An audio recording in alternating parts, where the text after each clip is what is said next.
Help me to recognize, to know, to feel, to understand, and to be fully human and fully divine in every moment. If we can get that, ah.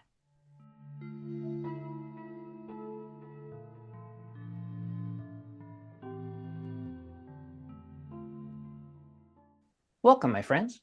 Thank you for joining us. It is my great pleasure to introduce you to Jac O'Keeffe. Jac is a wonderful teacher, author, guide for those of us who are looking to restore and deepen our own natural qualities of peace, open-heartedness, clarity.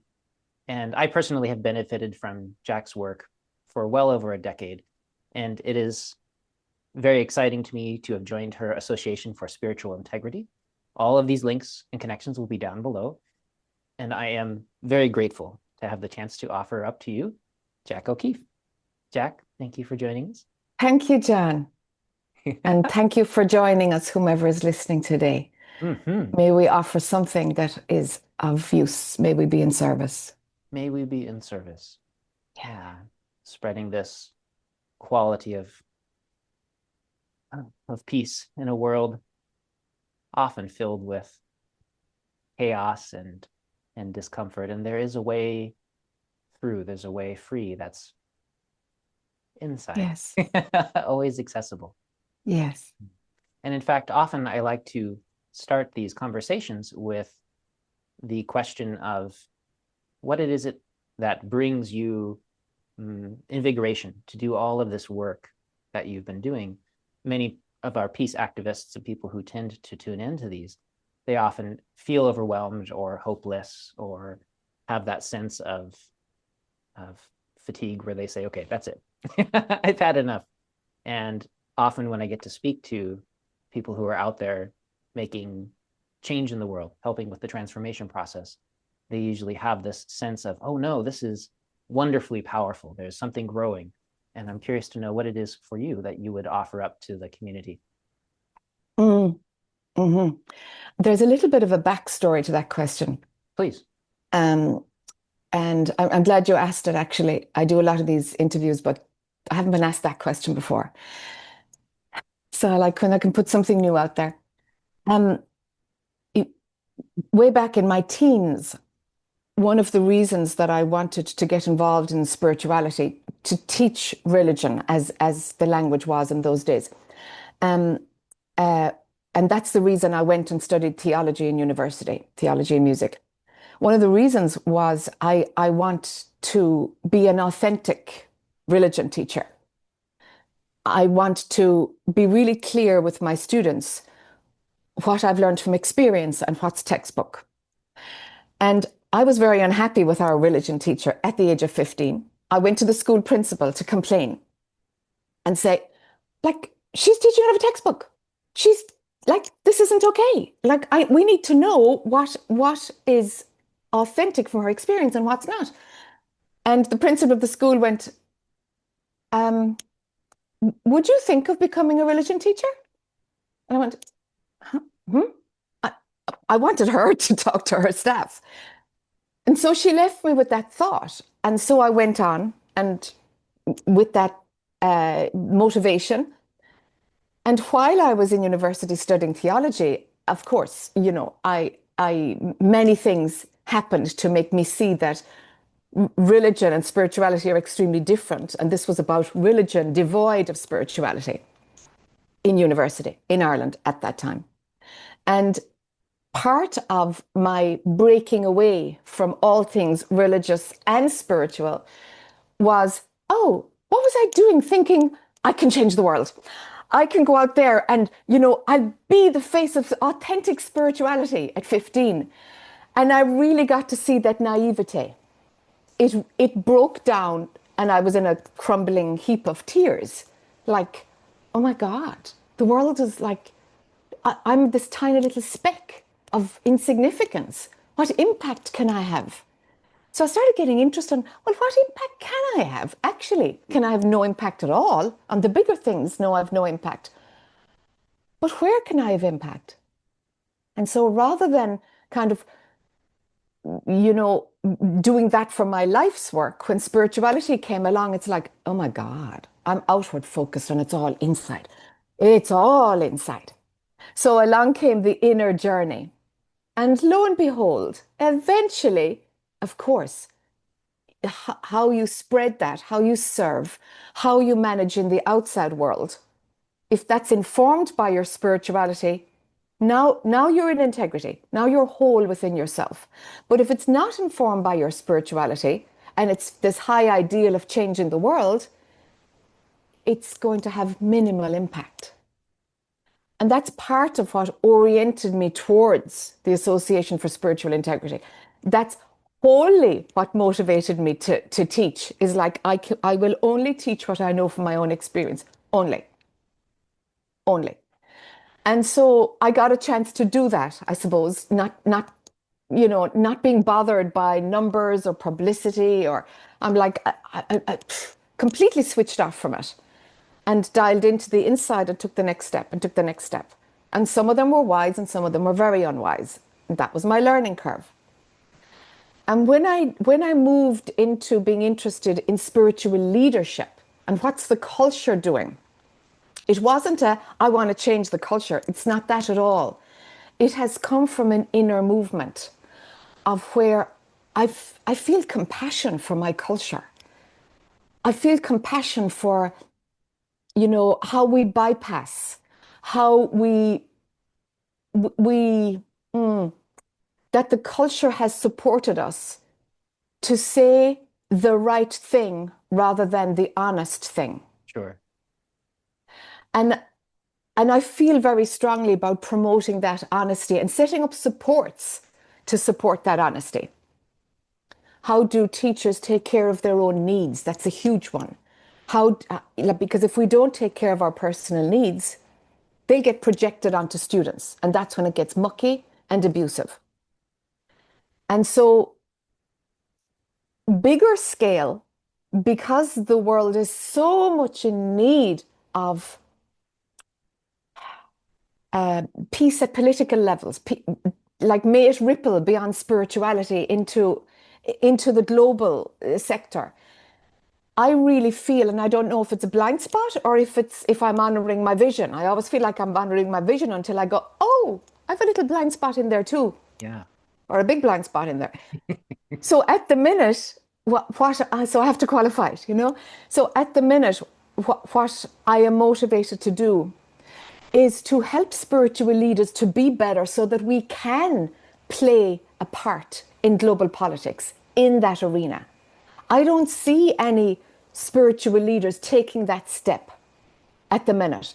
And I do feel we need to set up the normalcy to normalize. How do you take care of your own needs? Do you have friends who are not your students? Do you have a support system if you have a blind spot? Where can you be fully human? Are you somebody who advocates certain principles, but yet you go boozing at the weekend? Like, Yeah. what do your students know you do that? Yeah. What are you hiding? What are you not hiding? And until we address that dishonesty, we're not clear and clean enough to go into the political arena, to go out there. We're not authentic enough. So our message will be, contaminated and diffused. And we will add to the lack of accountability, the lack of responsibility that is happening in global leadership right now. So I'm taking the long way around it, but for me, it feels more authentic. It's like, let's get our own ship in order before we move beyond the spiritual sector and bring spirituality to global leaders. That's the way I'm motivated. I don't get fatigued from that. I think the naivete was the thing that, if that were still in place, I would be fatigued because I would be expecting an outcome. And taking care of my own personal needs means it doesn't build up to fatigue. And if it builds up to fatigue, I know I'm not taking care of this human woman. Yeah. Not being authentically Jac. Not being authentically taken care of and supporting the Jac person. Yes. Yeah. So it's a long answer, but No, it's a wonderful answer. And it opens in that direction of recognizing that in this world, bless you, in this world of extraordinary humanness and our world filled with corruption and greed and people being lost along the way, so often we find the change makers and the people that we hold up to help us find our way as a people. Very often, as soon as they're put in this position of power or wealth, that there's some kind of poison in there for them, and so they stop being authentic. So many, and of course that happened with me in my own journey and growth.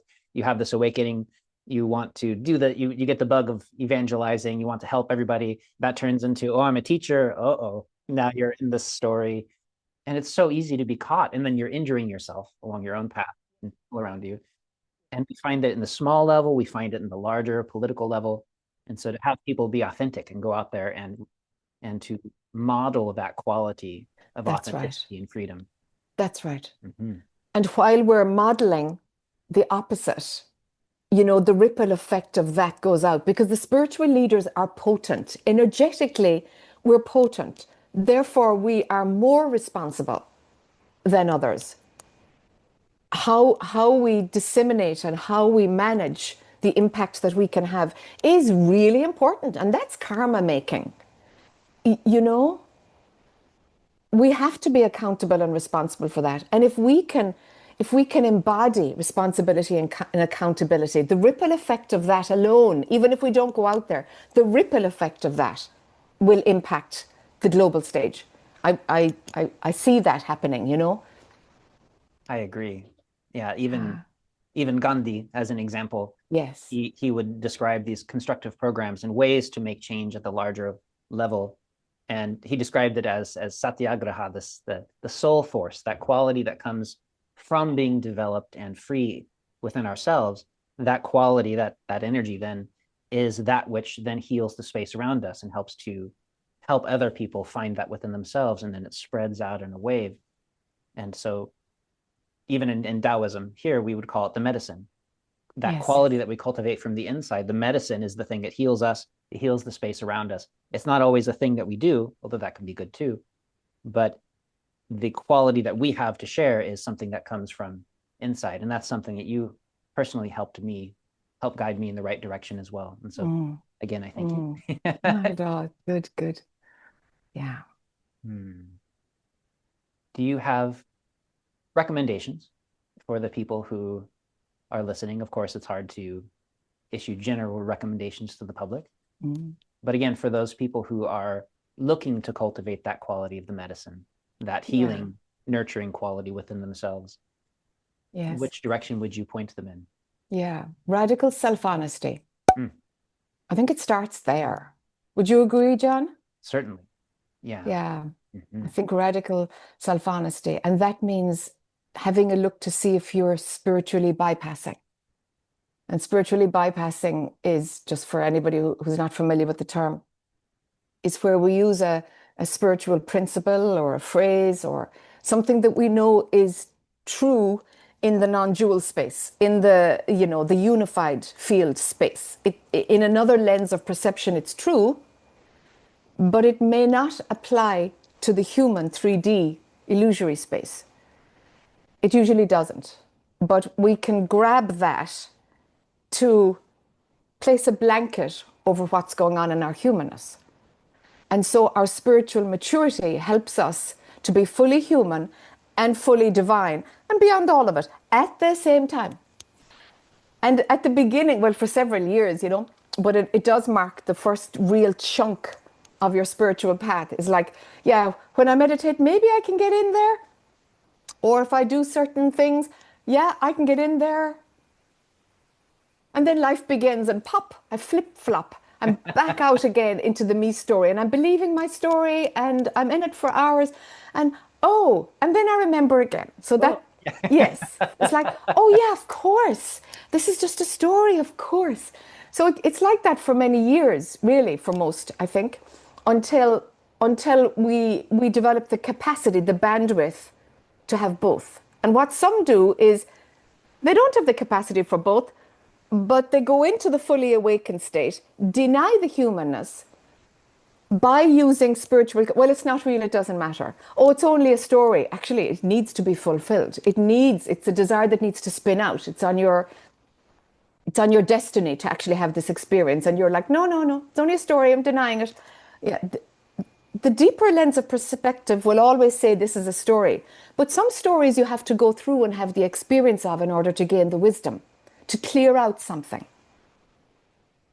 That's tricky, to know what you can set aside and what experience you actually have to chew on and digest in order to be done with it. And how to know that is like, if something you keep setting aside keeps coming back, if it keeps coming back, okay. Now you got to chew it and walk into that one and see what's to be learned from it. So I'm glad you said the bug of evangelization. It is a bug. It's a virus. I'm gonna upgrade it. It's a virus, really. And there is this like copious people who come to me for support are saying, yeah, but should I teach now? I'm like, oh my God. Like, why is that the next step? What's that got to do with it? Like see the bug of evangelization. See it. Don't buy into that story. Like, see that one. But people love to because it gives them status and it gives them a new career and it's very exciting. And it's like, that's a story that's BS. That's one to let go and let life pick you up. And if life forces you to teach and you're kicking and screaming, I don't want to do it, I don't want to do it, I don't want to do it. Okay, now maybe that's really on your path, But for most, actually, it's like get out there and see if your awakening holds fast when you're working in a coffee shop, when you're a cleaner, when you're a bus driver, when you're teaching in a school, when you're being a parent. Does it hold? Does it hold where you can be fully human and fully divine? Have you both perspectives within your bandwidth at all times? That's right. Yeah. That's embodiment. That's not easy. And so the bug of evangelization, that virus kicks in before the full embodiment. It kicks in before it. So it's a great avoidance. It is. Gosh. It is. Yeah, that term that you used, spiritual bypassing, in our journey for this radical self-honesty that allows us to be fully human, fully ourselves. Like, again, to use a Taoist term, the enlightenment concept in Taoism is Dendren, to be truly human, a real person. Yes. And I love that. Thank you for saying that. Yes. To be fully human. Yeah. Yeah. And then that's the medicine. The humanness is the medicine, not the detachment, not the coldness or the control. Or yeah. That's right. Mm-hmm. Yeah. I love that. So the development of that authenticity, that quality of vulnerability and freedom, whether it's within teachers or activists who are often acting as guides and leaders within that community. I know that within the Association for Spiritual Integrity, you've created a safe space so that people can sort of have an outlet and a network that allows teachers in that zone to feel free. Yes. Within the rest of the larger community, do you have recommendations that you've seen help people unblock or become free or to feel safe enough to explore that side of their vulnerable nature, their humanness? I feel like I'm practicing it or piloting it in the ASI. Noticing like my head went, a eureka there when you said in the Taoist tradition, it's fully human. So I'm like, where my brain went was like, oh, I wonder will I evolve into saying it's fully human? Whereas to explain the concept, I'm rooted right now in fully human, fully divine embodiment in order to kind of guide people towards what that looks like. And I look forward to when we can, recognize the Taoist perspective. It's all being fully human. So in the ASI, I noticed that there's webinars open to everybody every 6 weeks. Just go on the mailing list and you'll find out what the next one is. And we talk about kind of heated topics. The last two webinars were about political unrest globally and what is the role of spiritual leadership in it. And I've noticed like 5 years ago, the conversations were very stilted and students were talking more who came and the teachers were talking less and trying to find what do I say here? I'm not in a teacher role, but I am a teacher. But they're inviting, this is a platform for me to talk from my wisdom, which is from my humanness. I'm not teaching in this role, I'm talking from my humanness. So the webinars were kind of quite stilted 5 years ago, whereas now it's like hands up, hands up, hands up, people sharing. And it's like sometimes it's, it can be from wherever. And you can spot a mile out somebody who's just sharing a teaching and their humanness isn't present. You can feel it. You can see it as like, yeah, that came from their head. That's a concept. Their body wasn't involved. Their own personal experience wasn't in there.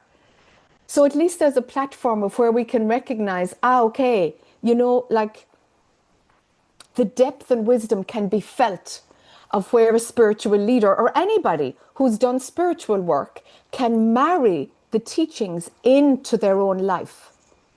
And the depth and wisdom of that input is so much different to somebody who's just giving a little bit of a teaching, And it's like, wow, okay, it's happening. And I suppose I like the butterfly effect, where one butterfly, the movement of their wings impacts something at the other side of the world. And it's true. I've seen it happen so many times. Yeah. And so to do it in a micro, I think is incubating a model that can get much larger. I personally feel that I'm not ready to influence global leaders. I do have a few that I see personally in my own spiritual teaching private sessions. Yeah, I do have a few. There's like, it's beginning. It's just a little drop. But I'm not ready to talk outside of a spiritual foundation, and maybe others are. And I'm definitely interested in preparing spiritual leaders, teachers, guides, mentors to do that. Because my work is to help them to do it. Maybe I'll be doing it myself in 5 years' time if I leave the ASI and somebody else is able to take it over.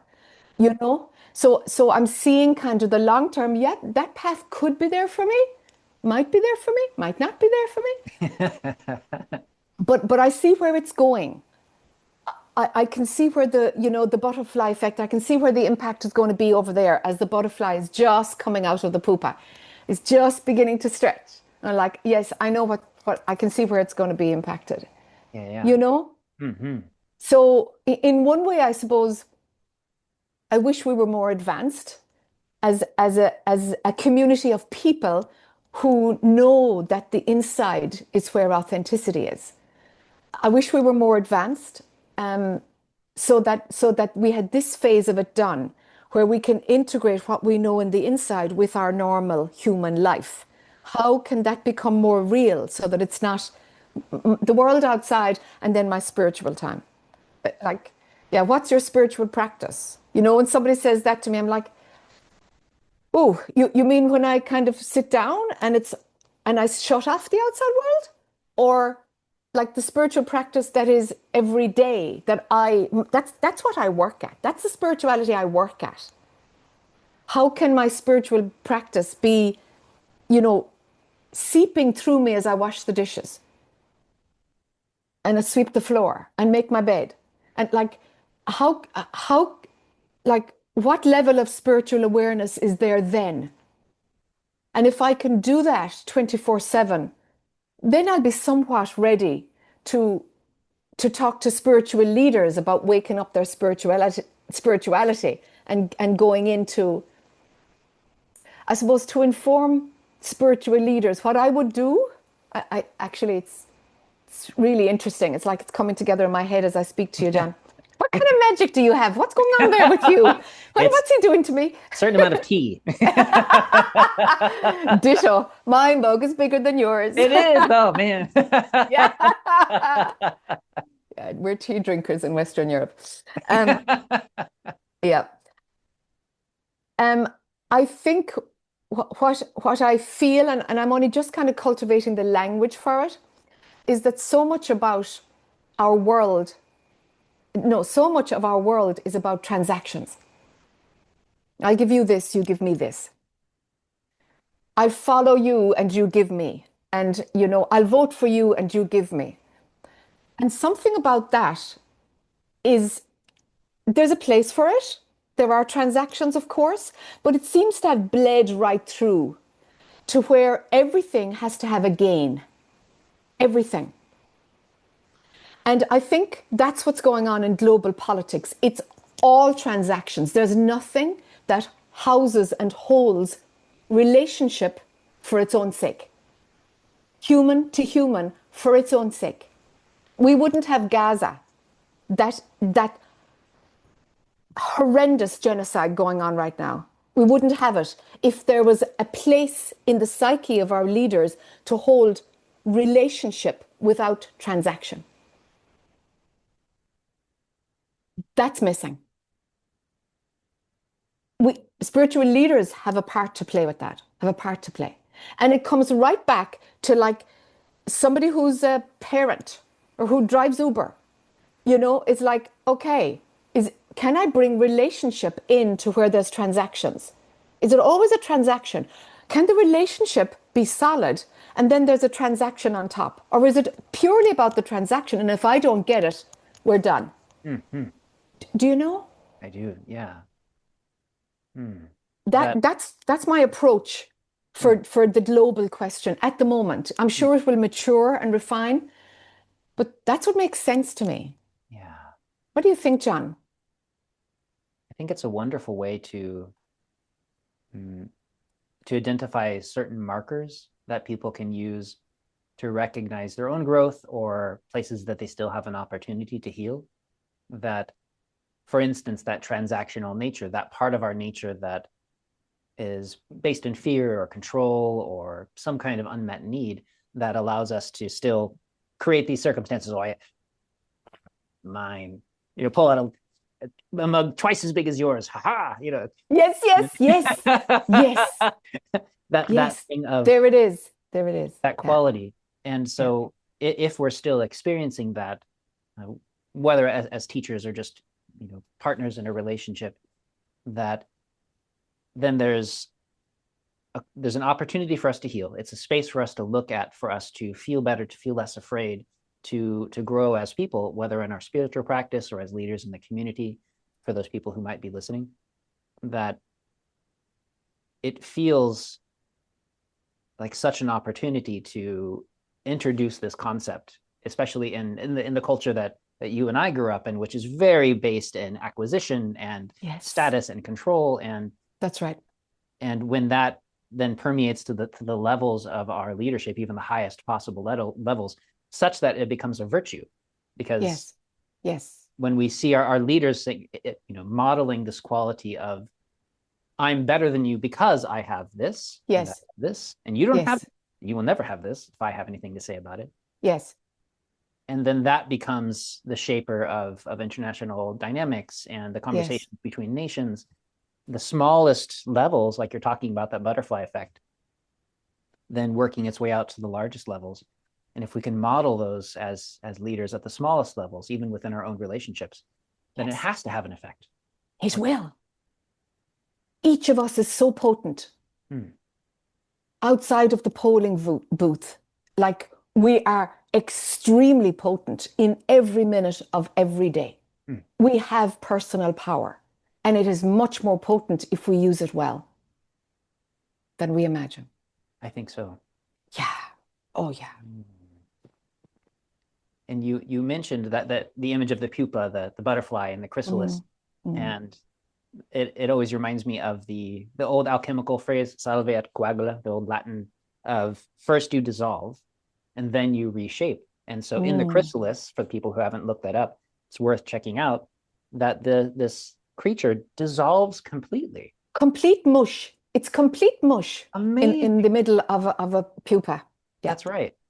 And so how do we mush, Jac? Yes. Teach us to How mush. do we mush? How do we mush? How do we get out of our own way? How do we surrender to that exquisite gentleness inside?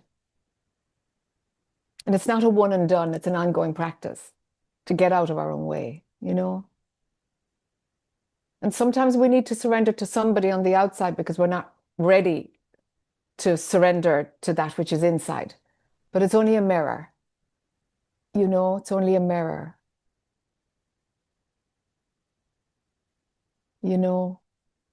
And I suppose linking that as well to the global peace question, like expecting somebody else, the leader that we nominate,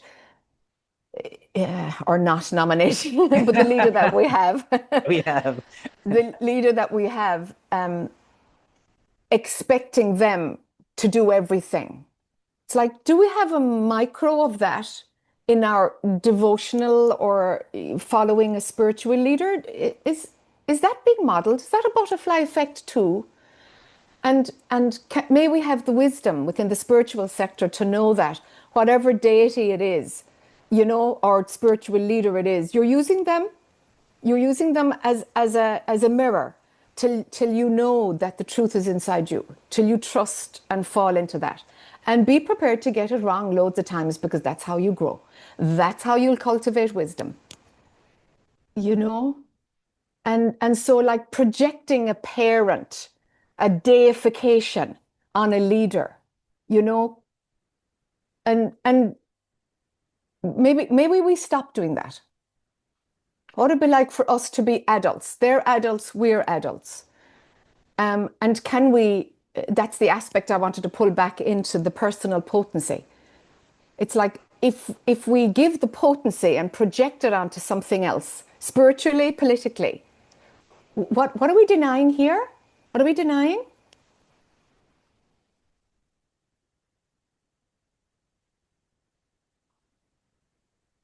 We're much more powerful. We have divine force inside us. We are extremely potent. It suits those in power to make us feel like we don't. If we buy that Kool-Aid and we feel like we don't have power, then we're supporting the system. We're supporting personal power is ours. We can give it away, we can deny it, but nobody can take it from us unless we give it to them. Nobody can take it from us, even if you're incarcerated. You know, nobody can take it from you.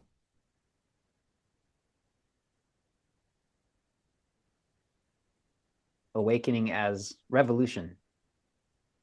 Yes. Mm-hmm. Ooh, I like that. Yes. Mm-hmm.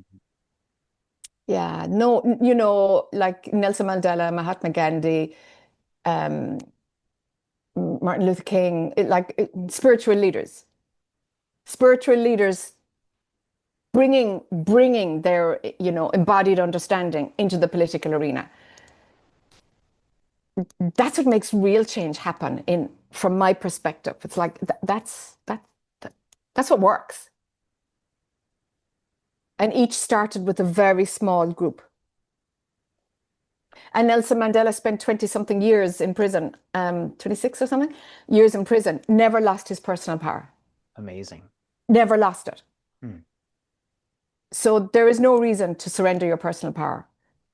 You know, if somebody listening to this has a friend, a colleague, you know, a family member who is currently incarcerated in the US, you know, or in South America, Central America, wherever they're being shipped off to, this horrendous kidnapping.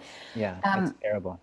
Yeah, yeah, it is terrible. And so, like, their personal power is still intact, even though they might be incarcerated. Their personal power is still intact.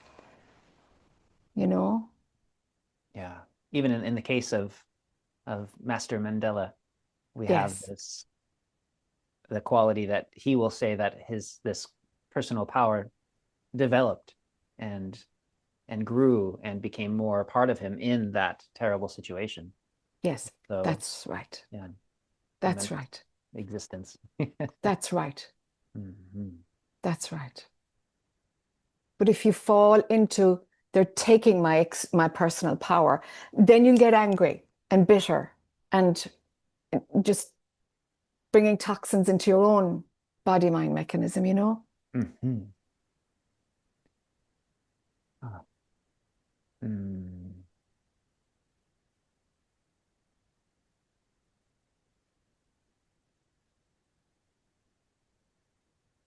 Yeah, and may we all find ourselves in safe and peaceful conditions. As you Oh, and I get to talk about this, holding a cup of tea and in relative safety with people that love us, yes, and consistently through human history, somewhere in the world, somebody is busily losing everything.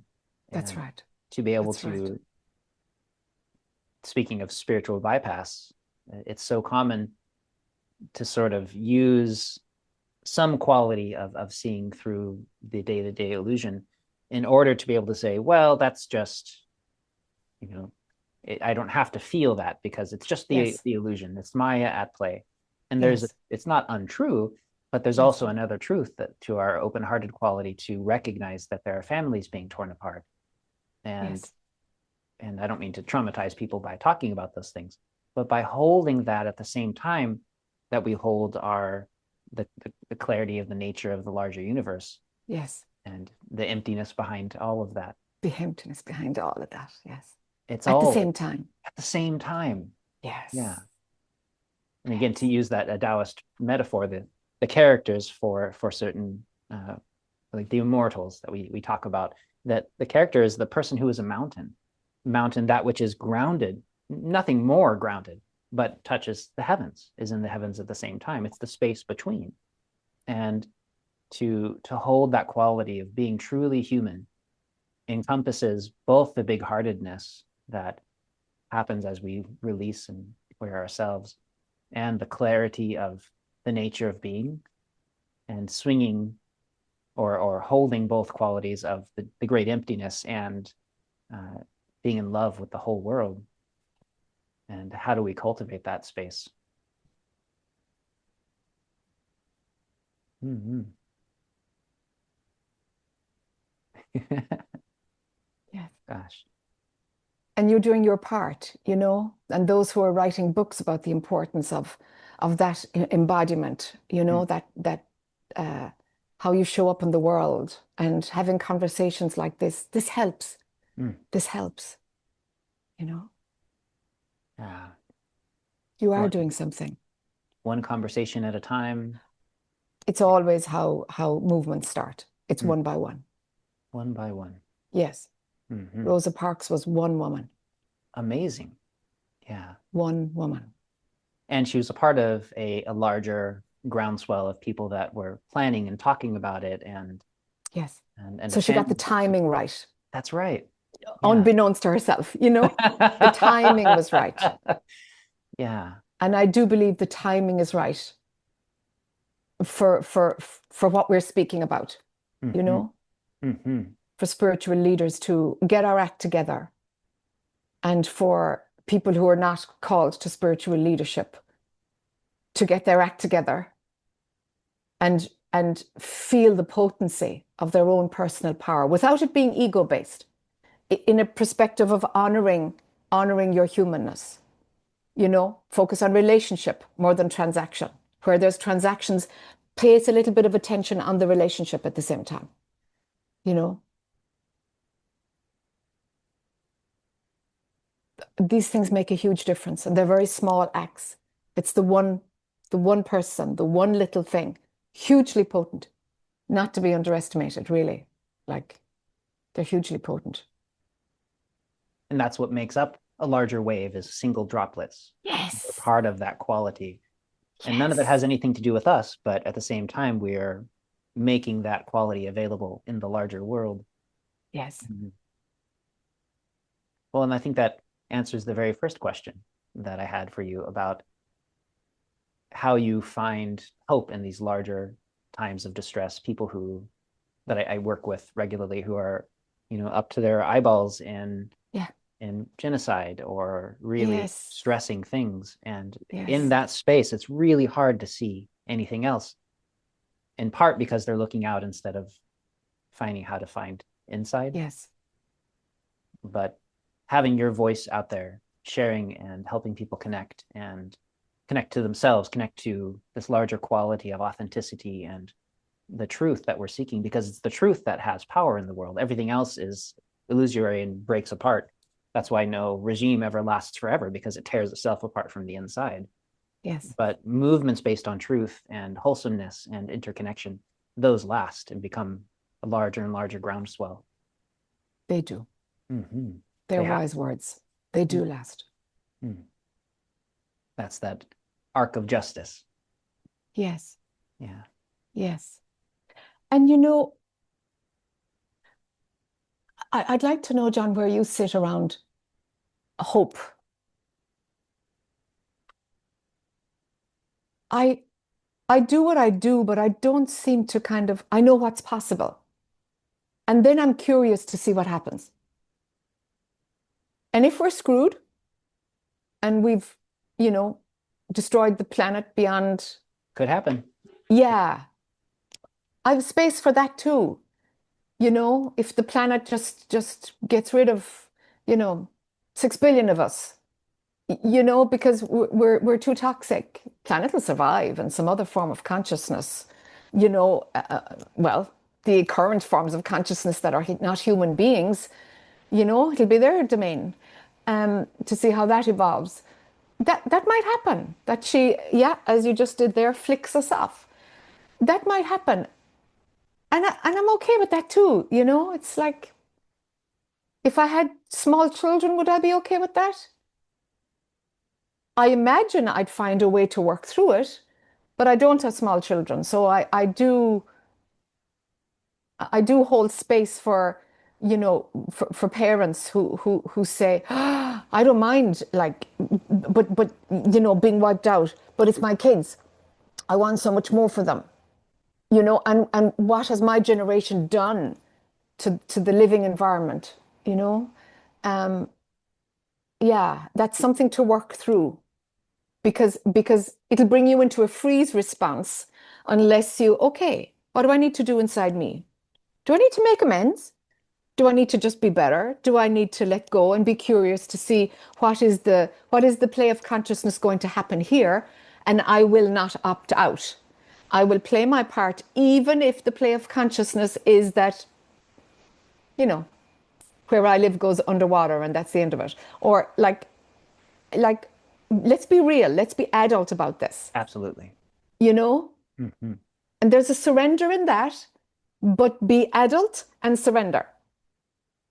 Instead of being the child and surrender, and then of course we end up with situations like we have now politically, you know? But it requires that radical, that fierce honesty, It that quality, does. looking clearly with clear eyes. Absolutely. At the layers of emotion till we get to our fears and our beliefs. And it's like, okay, this is the meat, but you got to go through your emotions first. Go through the uncomfortable stuff, sit with it, and find out okay, what's underneath? What's my belief here? What's the core fear? And it might not have anything to do with the story at the top, but by goodness, is it influencing it?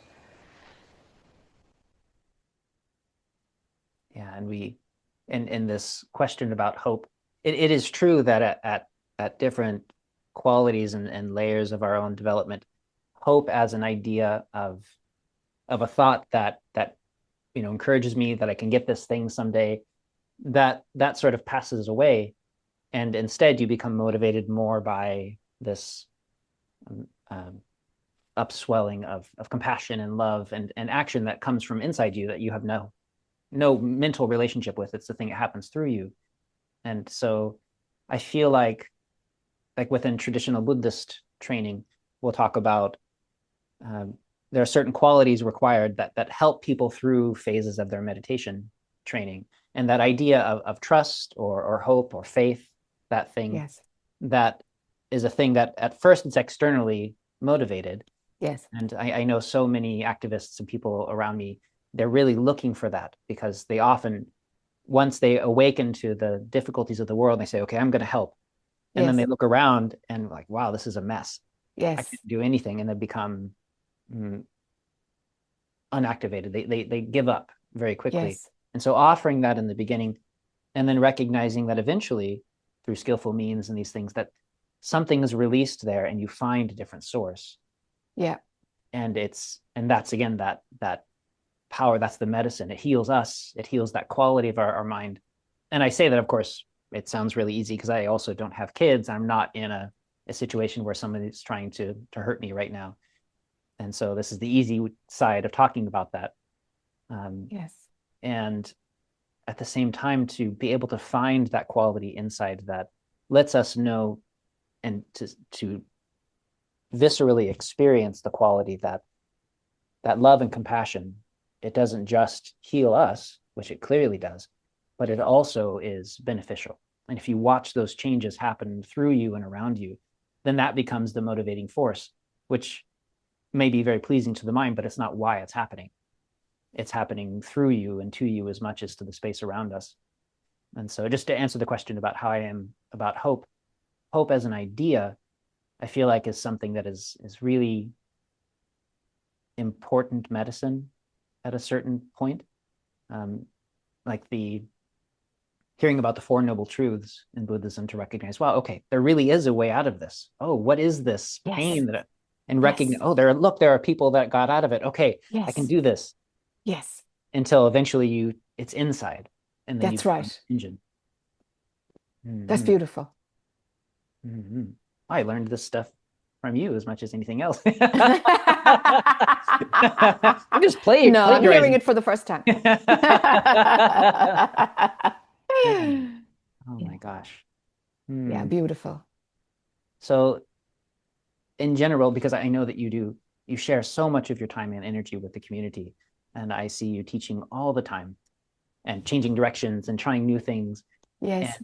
in all of this experience that you've had over these decades, is there that question that you wish people would ask, or that something that wells up in you that really is a useful thing for our time that we're in now that we can add on to the end of the conversation? Hmm. Oof. No pressure, no pressure. Yeah, yeah.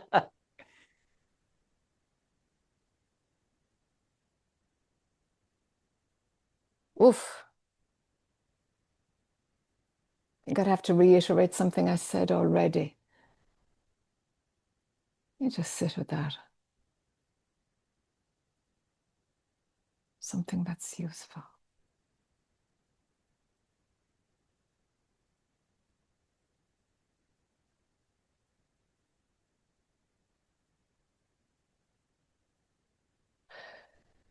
Yeah, like I think I would offer this. Let your prayer be, help me to truly know how I am and where I am, and that I am fully human and fully divine in every moment.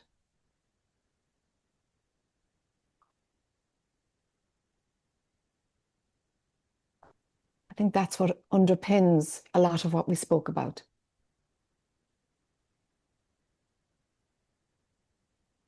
Integrating both and all that rolls out from that, you know? Mm. And I suppose praying for things is a magic tool. Prayer is wonderful, you know? So it's wise to pray, you know? And it can be literally a heartfelt plea, you know? Help me to recognize, to know, to feel, to understand, and to be fully human and fully divine in every moment. If we can get that, that's nobody can do that for anybody. You got to do that for yourself.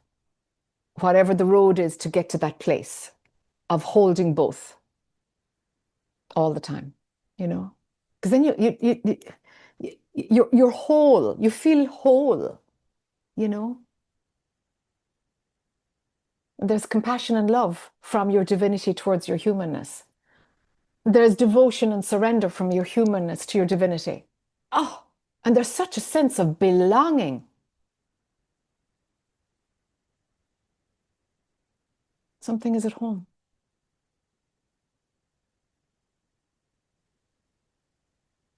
May we all return home. May we all, yes, return home. Do whatever it is to know that we are home. We are But home. we have to, yeah, but it's a fair bit of a journey to recognize we are home. That's right. That's right. Yeah. Jac, thank you so much. Thank you, John. That was fun. It's very fun. Oh my Yeah. God. Yay. Yeah, for sure.